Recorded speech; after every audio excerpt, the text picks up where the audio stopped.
Bienvenidos. En esta presentación técnica analizaremos el comportamiento acústico del Teatro San José, un recinto de valor patrimonial ubicado en el barrio de Balvanera, en la ciudad de Buenos Aires. El espacio presenta una tipología, una forma tipo showbox o caja de zapatos, con un volumen aproximado de 9.000 metros cúbicos y una arquitectura ecléctica de principios del siglo XX. El análisis preliminar sugiere que la predominancia de superficies rígidas, como el mármol y maderas lustradas, podría derivar en una alta conservación de energía sonora. Las mediciones in situ se realizaron el día 11 de junio del pasado año y a continuación detallaremos la metodología empleada, el análisis ordenado de los resultados y las consideraciones finales que hacemos desde Ingeniería en Sonido para una posible optimización de la acústica del lugar. Para la caracterización objetiva, la metodología se ajustó a los lineamientos de la norma ISO 3382-1, donde lo que se hizo fue primero disponer la configuración de fuentes y receptores. Dada la simetría axial del recinto, se optó por realizar mediciones intensivas en una mitad del auditorio, asumiendo poder espejar luego los datos hacia el otro lado del recinto, asumiendo una representatividad para la totalidad del espacio. Esto permitió incrementar la densidad de puntos de muestreo y se establecieron diversas configuraciones de micrófono para cubrir lo que es platea, palcos y también el escenario, asegurando una caracterización espacial completa. En cuanto al equipamiento y estímulos, se emplearon dos tipos de fuentes, una omnidireccional para la obtención de parámetros enérgicos espaciales mediante la respuesta al impulso y una fuente direccional de dos vías para la reproducción de señales anecoicas, orientada al evaluar la inteligibilidad en condiciones más realistas. La captación se realizó mediante micrófonos omnidireccionales de campo libre, un micrófono Soundfield para el análisis tridimensional del campo sonoro y una cabeza binaural o KEMAR para evaluar la percepción espacial del oyente.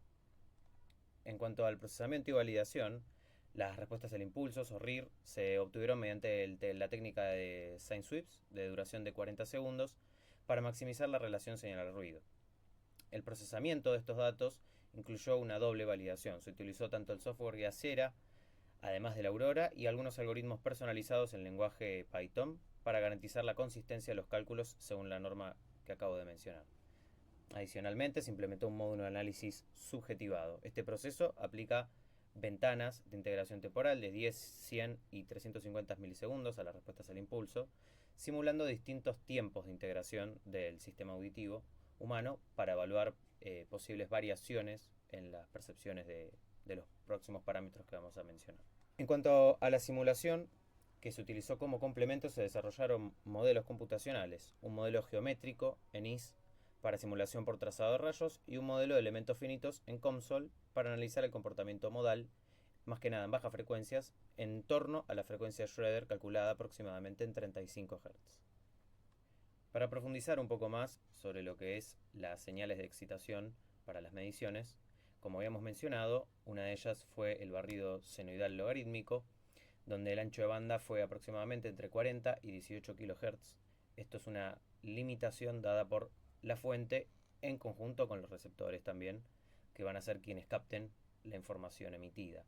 Además de ello, habrá un ruido pseudo aleatorio o ruido rosa y además una serie de 5 señales anecoicas, entre ellas instrumentos, voz cantada y ciertos arreglos sinfónicos y percusivos para un posterior análisis de lo que sería el TAUE y el IACC, entre otros parámetros espaciales subjetivos que explicaré más adelante.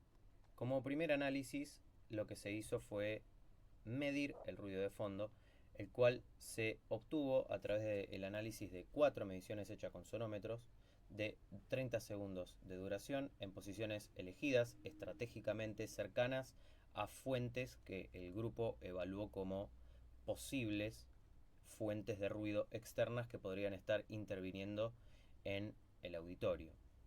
Estas mediciones luego fueron promediadas y se obtuvieron el gráfico que vemos en pantalla, y además tenemos a continuación las tablas con los distintos niveles de sonoros equivalentes ponderados A y C, donde se destaca una predominancia de ruidos en bajas frecuencias, principalmente por la ubicación del lugar, donde cercanías con líneas de transporte subterráneas, colectivos, mucho tránsito. En cuanto a los parámetros temporales y energéticos de los resultados obtenidos, comenzamos con el dominio temporal. El tiempo de reverberación, o T30, arrojó un promedio global de aproximadamente 2,64 segundos. Este valor supera el rango de referencia recomendado para salas multipropósito, que está alrededor de 1,2-1,6 segundos, lo que evidencia una conservación prolongada de la energía, especialmente en bandas de baja frecuencia. Esto impacta directamente en la claridad. El parámetro C50 de claridad de la palabra promedia en menos 3,42 dB, ubicándose en valores negativos, que sugieren un enmascaramiento del sonido directo por parte de la energía reverberante, aportando de manera negativa a la inteligibilidad de la palabra, que analizaremos a posteriori. En cuanto a lo que es parámetros espaciales, la fuerza sonora o strength factor G presenta un promedio global de 4,05 dB, situándose dentro del rango óptimo recomendado, que era entre 2 y 6 dB. La fracción lateral tardía muestra valores elevados, con ratios superiores a 1 en ciertas bandas, y esto sugiere que la energía reverberante lateral tiene una magnitud considerable y además mayor que la referencia directa, contribuyendo significativamente a la sensación de envolvimiento o listen envelopment que veremos a continuación. En cuanto a la inteligibilidad de la palabra, tanto el parámetro STI como el ALCONS arrojaron que eran muy sensibles a la posición del oyente. En ambos casos arrojaron valores como buenos o aceptables a medida que se acercaban a la fuente. Caso contrario, cuando estaban más lejanos, tendían a ser valores más bien pobres. En cuanto a la sensación de envolvimiento del oyente, se encontraron dos posiciones de las 4 medidas con el Ambisonic, donde estuvieron alrededor del 0 dB, que son valores óptimos de sensación de envolvimiento en el lugar. Finalmente, analizamos también la correlación y la estructura temporal de las señales anecoicas emitidas. Los valores de correlación cruzada interaural, o IACC, muestran una predominancia del componente early sobre el late en señales anecoicas, lo que es altamente coherente. Instrumentos con mayor sostenimiento, como lo es el órgano, presentaron una alta correlación temprana, sugiriendo una definición espacial de la fuente robusta en frecuencias medias. Respecto a la duración efectiva de la autocorrelación, se observó que el recinto tiende a incrementar este valor comparado con el original de la señal anecoica. Por ejemplo, el caso del cello, que posee una alta autosimilitud temporal, saturando el tiempo de integración. Entonces es observado que existe una relación inversa. En los puntos donde la sala incrementa significativamente el tau E, ensancha la ventana de integración auditiva y por ende la inteligibilidad de la palabra tiende a degradarse. Una breve mención en lo que es la comparación entre la simulación y los valores obtenidos es que en la mayoría de casos, como en el caso del T20 o el T30, las diferencias más amplias estuvieron en bajas frecuencias.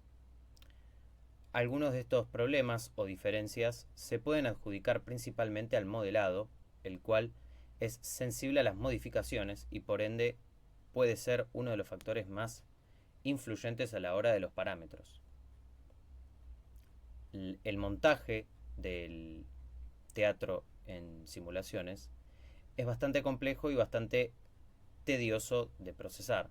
Entonces, aplicar formas particulares del lugar, como son ornamentas, balcones, entre otras cosas, podría complejizar muchísimo el cálculo y además hacer un procesamiento muy largo.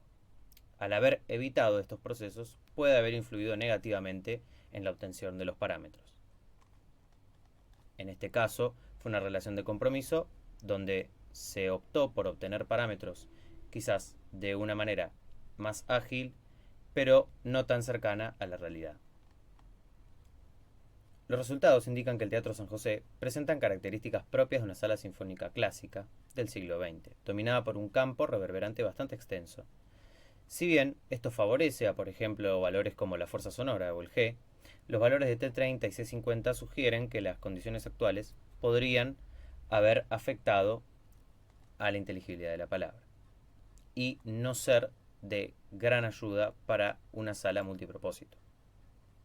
Además, el índice de transmisión del habla de 0,47 califica como pobre o apenas aceptable.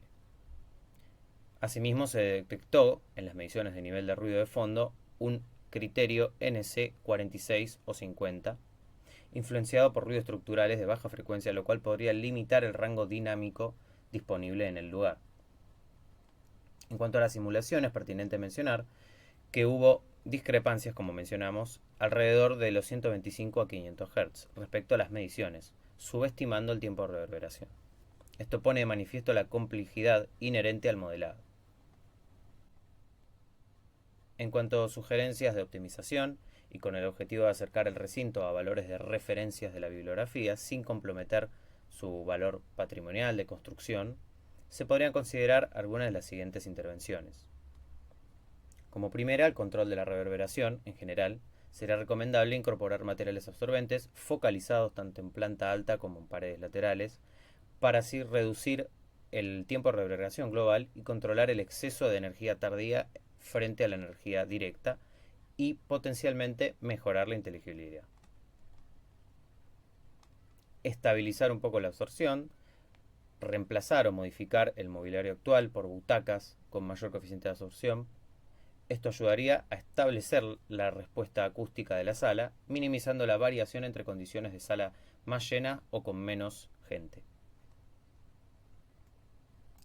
Y como último, homogeneidad del campo. Finalmente, la instalación estratégica de difusores en paredes traseras o zonas cóncavas podría contribuir a romper algunas reflexiones especulares y evitar focalizaciones, favoreciendo así la distribución más homogénea de la energía sonora.